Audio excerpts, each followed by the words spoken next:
Les marque-places dorées avaient été préparées plusieurs semaines avant l'arrivée des invités de marque. Chaque place à ce banquet d'État avait été attribuée selon un processus extrêmement méticuleux et exhaustif.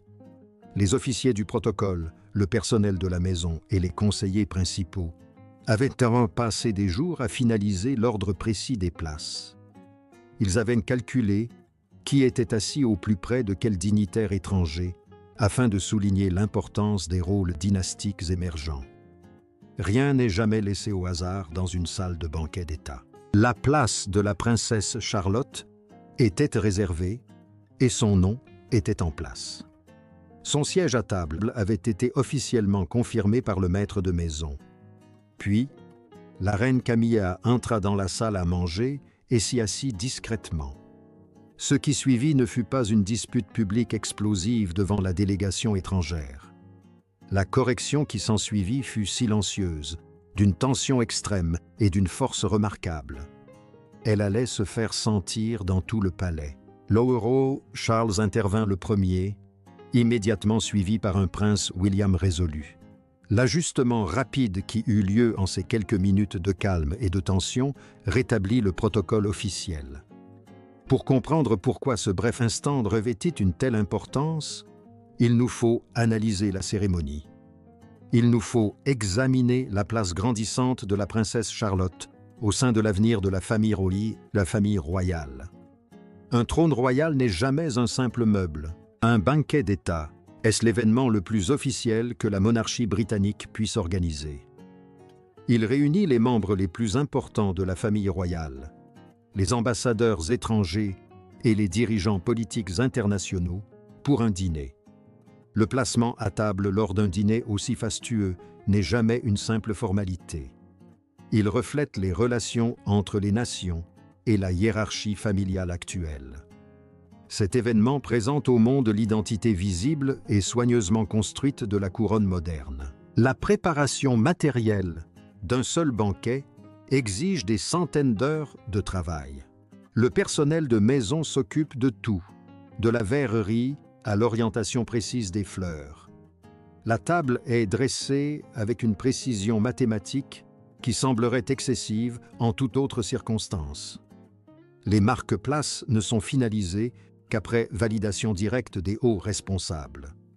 Déplacer un marque-place, même un instant, perturbe un message de statut soigneusement rédigé. La présence de la princesse Charlotte au banquet d'État revêtait une profonde signification dynastique. Princesse de Galles, fille unique du futur roi, son inclusion à ce banquet symbolisait son rôle public naissant. Les enfants de Galles sont progressivement intégrés aux instances officielles de la famille royale. Cette visibilité se construit délibérément à travers une série d'événements publics soigneusement orchestrés sur plusieurs années. Un banquet d'État revêt une importance qu'une simple garden party n'a pas. Il place une jeune figurée royale au cœur même des rouages délicats de l'art de gouverner. Sa place à table n'était pas un geste anodin, mais un début. Charlotte représente également une réalité pour le grand public britannique. Elle a suscité une profonde affection populaire qui préfigure l'avenir de la famille. Le public la suit avec un immense intérêt. Elle se tient avec une dignité sereine qui surprend même les observateurs royaux les plus avertis. Cette sérénité est devenue un élément essentiel de son identité publique naissante. Elle témoigne de l'éducation attentive et structurée prodiguée par William et Catherine. Le siège d'honneur lors des banquets d'État s'inscrivait naturellement dans ce processus de longue haleine. Le palais affirmait ainsi que cet enfant occupe une place centrale dans l'identité moderne de la monarchie. Lorsque Camilla s'assit sur le fauteuil qui lui était réservé, le personnel le remarqua immédiatement. Ils comprirent la complication immédiate, mais ne pouvaient y remédier eux-mêmes. Ce n'est pas ainsi que fonctionne la hiérarchie interne de la maison royale. La correction devait venir du sommet de la famille. Elle vint d'abord du roi Charles, qui se trouvait déjà dans le salon de réception, voisin en conversation avec des dignitaires étrangers. Un coordinateur s'approcha du roi et lui parla à voix basse un instant. Charles se déplaça sans hâte, son expression calme et sereine demeurant inchangée. Il se dirigea vers la table du banquet et atteignit la section où était assise Camilla. Le roi lui adressa quelques mots d'une voix posée et très prudente. Camilla baissa les yeux sur la carte et la réalisation la traversa. Elle s'était placée à la mauvaise place. Cependant, la reine ne s'est pas levée immédiatement après l'intervention de Charles. Ce bref silence, parfaitement visible, a incité William à s'avancer. Pour comprendre cette réaction, il faut saisir le fonctionnement des corrections au sein de la famille royale. Une correction adressée par un roi à sa reine revêt d'un poids institutionnel considérable. Quitter le siège d'une autre personne équivaut à reconnaître publiquement son erreur devant le personnel. La pause ne dura que quelques secondes, mais elles parurent une éternité. William avançait déjà le long de la file d'attente lorsqu'il fut informé de la situation. Il n'attendit pas de voir si elle se résolvait d'elle-même. Le prince de Galles est très attentif aux engagements publics de ses enfants. Catherine et lui veillent scrupuleusement à la manière dont ils sont initiés à leurs fonctions. Chaque apparition publique est soigneusement planifiée dans une perspective à long terme. La place réservée lors du banquet d'État constituait une étape cruciale de leur plan. Dès que ce plan fut menacé, William réagit sans hésiter. Il arriva à table avec le même calme imperturbable que son père. Mais ceux qui le connaissent bien décrivent une certaine immobilité chez lui lors des moments tendus. Il ne hausse jamais la voix dans ces contextes publics si formels. Sa seule présence suffit à imposer son point de vue. Il est le futur roi, le père et le protecteur de ses enfants. Il a clairement indiqué la place de Charlotte et Camilla s'est levée de son trône. La réaction immédiate de Guillaume, après avoir été informé de l'erreur de placement, était hautement significative. Il aurait pu laisser le roi gérer la situation seul. Un autre aurait peut-être fait confiance au processus et l'aurait suivi sans intervention personnelle. Guillaume a fait un autre choix. Il devait être présent pour défendre lui-même la place réservée à Charlotte. Le message envoyé conjointement par Charles et William était radicalement différent. Ensemble, ils ont démontré que la place de leurs enfants est protégée au plus haut niveau. Ils ont montré que le carton d'entrée doré est une affirmation et non une simple suggestion. On ne peut y renoncer simplement parce qu'un autre membre de la famille royale souhaite s'installer confortablement avant le dîner. Lock placement à table lors d'un banquet d'État transmet des informations cruciales sur les rapports de force internes. Chaque place est analysée par les historiens, les journalistes et les diplomates étrangers. La position occupée par un membre de la famille royale reflète son rang et les priorités de celle-ci. Si Camilla avait occupé ce siège, cela aurait donné une image erronée et envoyé un message confus quant à la structure familiale aux observateurs. Une photographie permanente de la reine assise dans le fauteuil de Charlotte aurait été analysée, elle aurait subtilement perturbé l'initiation des enfants aux affaires d'État. L'image aurait alimenté les discussions sur l'équilibre des pouvoirs au sein du palais. Le fauteuil était une affirmation soigneusement élaborée quant à l'avenir de la monarchie. La présence de Camilla assise dessus, pour une raison ou une autre, menaçait de réécrire ce récit aux yeux du public. Et l'histoire entre ces deux branches de la famille est extrêmement complexe. Catherine et Camilla ont toujours entretenu une relation parallèle, certes fragile, mais délicate. Toutes deux sont entrées dans la famille royale par le biais de mariages très médiatisés. Toutes deux se sont efforcées, au fil des ans, de se forger une identité publique propre. Elles se sont parfois retrouvées en concurrence pour la visibilité limitée que la monarchie accorde à ses membres les plus importants. Au sein de la famille royale, la visibilité n'est jamais attribuée au hasard par les conseillers. Elle détermine qui occupera une place centrale dans l'avenir et qui sera marginalisé. Auparavant, William avait bloqué le discours de Camilla à la National Portrait Gallery. Il défendait le mécénat culturel de Catherine contre ce qu'il considérait comme une intrusion. Ce conflit antérieur avait clairement défini les limites des activités du personnel de la Maison royale. Ce banquet d'État s'inscrivait précisément dans ce contexte délicat.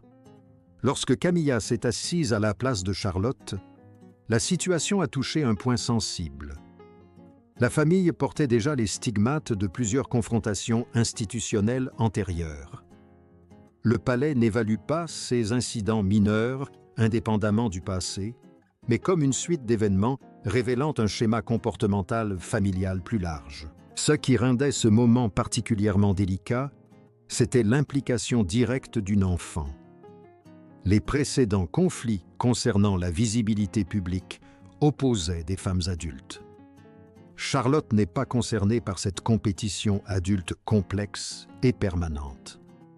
C'est une enfant que l'on prépare avec soin à une vie publique qu'elle n'a pas choisie. On lui confie des responsabilités à un âge où les autres se concentrent sur le jeu et les simples routines familiales. Il était inacceptable que cette planification minutieuse soit perturbée par cette même dynamique. Le prince William ne pouvait tout simplement pas accepter la situation sans réagir. De la vie générale, Camilla n'avait pas planifié ce changement de place de manière stratégique. Ceux qui la connaissent le décrivent comme une simple et sans conséquence confusion. Lors de grands événements impliquant des dizaines de personnes, de telles erreurs peuvent facilement se produire lorsqu'on gère des centaines de détails. Cependant, l'absence d'intention n'efface pas les conséquences pratiques. Au sein de la famille royale, les conséquences de chaque action sont toujours primordiales. La correction devait être suffisamment publique pour que le personnel concerné puisse en être témoin. Le récit de l'incident s'est rapidement propagé dans le cercle restreint du palais. Le personnel et les conseillers rapportent ensuite ce qu'ils ont vu dans les couloirs privés, façonnant ainsi le discours interne. Les observateurs royaux analysent depuis longtemps la différence entre accident et comportement habituel. Un incident isolé peut aisément être considéré comme une simple coïncidence. 2 incidents soulèvent des questions et 3 engendrent des discussions interminables. Le discours prononcé à la Galerie des Portraits et l'incident du fauteuil lors du banquet d'État constituent des exemples éloquents. L'accumulation de ces événements adresse un message clair aux responsables du palais quant aux limites à ne pas franchir. Au sein du palais, la culture interne est telle que les signaux non-verbaux ont une importance capitale. Les membres les plus importants de la famille royale n'annoncent généralement pas leurs intentions personnelles avant d'agir. Leurs mouvements deviennent le principal message institutionnel. Le personnel les interprète avec l'extrême précision de professionnels hautement qualifiés. Lorsque Camilla s'est assise, chacun s'est empressé d'en analyser les implications. Elle se demanda s'il s'agissait d'un accident ou d'une mise à l'épreuve des limites. La réaction rapide et unifiée de Charles et William mit fin à la question définitivement. La promptitude de leur réaction commune confirmait ce qui s'était passé. Au moment où le banquet commença, le plan de table officiel fut rétabli. Charlotte prit place à l'endroit qui lui était réservé, et la soirée se déroula sans incident sous l'œil attentif du personnel. Le chef d'État, en visite, n'a rien remarqué d'inhabituel à Windsor. Les photographies publiées par la suite montraient la famille alignée dans un ordre parfait et digne. Mais l'atmosphère au sein de la famille, dans les heures qui suivirent, était tout autre. Elle ne correspondait pas à l'image sereine et unie véhiculée par les médias. Le roi Charles a géré la situation avec l'habileté d'un diplomate chevronné, habitué aux crises internes. Il n'a pas traité ce bref incident de placement comme une crise majeure. Il n'a pas sanctionné ces moments délicats par la froideur ou le repli sur soi. Charles s'est entretenu séparément et discrètement avec Camilla et William par la suite. Il a fait preuve de l'autorité tranquille d'un homme qui comprend l'importance de la survie de la monarchie. L'institution ne peut se permettre de fissures visibles devant les délégations étrangères si elle veut préserver son image irréprochable. Il sait que la survie de la couronne repose sur la discipline. L'image publique de l'institution doit rester parfaitement cohérente en toutes circonstances. Ces conversations après le banquet n'ont pas porté sur la recherche de coupables. Elles concernaient la continuité et l'image d'unité que la famille devait projeter. Il a expliqué qu'il devait absorber les tensions internes sans se fracturer sous le regard des médias internationaux. These conversations étaient délicates car, au fond, les deux parties avaient raison. Camilla n'avait pas l'intention de déloger Charlotte de sa place attitrée. William était parfaitement justifié de défendre la place de sa fille à table. Charles devait gérer un conflit entre deux sentiments tout à fait légitimes. Il lui fallait apaiser la gêne de Camilla et l'instinct protecteur de William sans prendre parti. Trouver le juste équilibre a nécessité une vie entière de développement de l'intelligence émotionnelle. Charles a passé des décennies à évoluer dans l'environnement émotionnellement exigeant du palais. Mais il comprenait aussi parfaitement ce que William s'efforçait de protéger. Le roi a vu son fils devenir de plus en plus réfléchi quant à l'avenir de la famille. William construit l'identité publique de la famille Wales avec une indépendance et une détermination sans faille. Il souhaitait que le rôle futur de leurs enfants soit parfaitement clair. Charles n'a pas reproché à William son intervention. Il lui a simplement indiqué que la situation avait été gérée avec succès. William a accepté cette distinction, ayant apporté la correction nécessaire à table. Le prince ne souhaitait pas prolonger le conflit au-delà de ce moment de défense directe. Camilla accueillit les paroles du roi avec la dignité discrète qui la caractérise. Elle ne chercha pas à envenimer la situation. Elle ne chercha pas à déterminer qui était responsable de l'erreur. Elle comprit le message de Charles et passa à autre chose. Elle conserva le calme qui a toujours caractérisé sa vie publique de reine, refusant de laisser transparaître le moindre ressentiment envers le personnel. La princesse Charlotte n'avait pas été témoin de la tension comme les adultes. On la préparait encore lorsque la correction fut apportée. Habillée et briefée, elle suivit le protocole royal. À son arrivée, elle constata que son carton d'invitation était parfaitement à sa place. Elle s'assit avec le calme caractéristique des enfants de Galles, totalement inconsciente du drame silencieux qui venait de se dérouler quelques minutes auparavant. Son innocence concernant le différend sur les places assises était précisément le but de cette intervention. Les adultes qui l'entouraient ont veillé à ce que la perturbation ne l'atteigne pas. Voilà à quoi ressemble une protection royale efficace lorsqu'elle fonctionne correctement. Invisible, totale et accordée sans que l'enfant en ait conscience. Charlotte était assise avec l'assurance de quelqu'un dont la place est parfaitement assurée au sein du majestueux château de Windsor. Lorsqu'elle prendra place au futur banquet, aucune ombre ne viendra ternir son visage. Elle s'assiera en sachant que sa place a toujours été défendue avec détermination. Les combats menés en son nom, elle n'aura jamais besoin de les connaître. C'est le précieux cadeau que William et Charles lui ont offert ce soir-là. Après le banquet, une question demeurait: que révélait réellement cet incident quant à l'avenir à long terme de la monarchie? De petites malentendus peuvent dégénérer de façon disproportionnée en terrain sensible. Ils portent de puits d'années d'histoires silencieuses et accumulées. La tension entre les familles Wales et Camilla n'est pas une simple rivalité. Elle résulte de la loyauté, du déracinement et des pressions liées aux rôles royaux. Les limites que William a tracées autour de l'espace de sa famille sont opérationnelles, actives et définitives. Il agit immédiatement en respectant ces limites, refusant d'attendre une correction spontanée.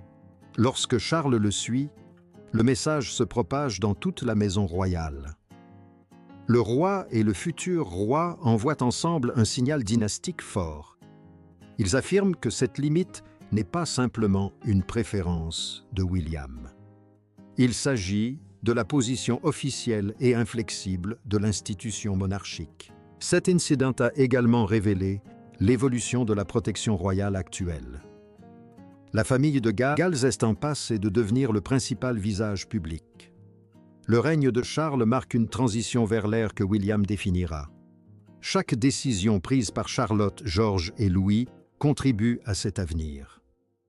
Protéger ces sièges n'est pas une simple question d'étiquette. C'est un projet fondamental.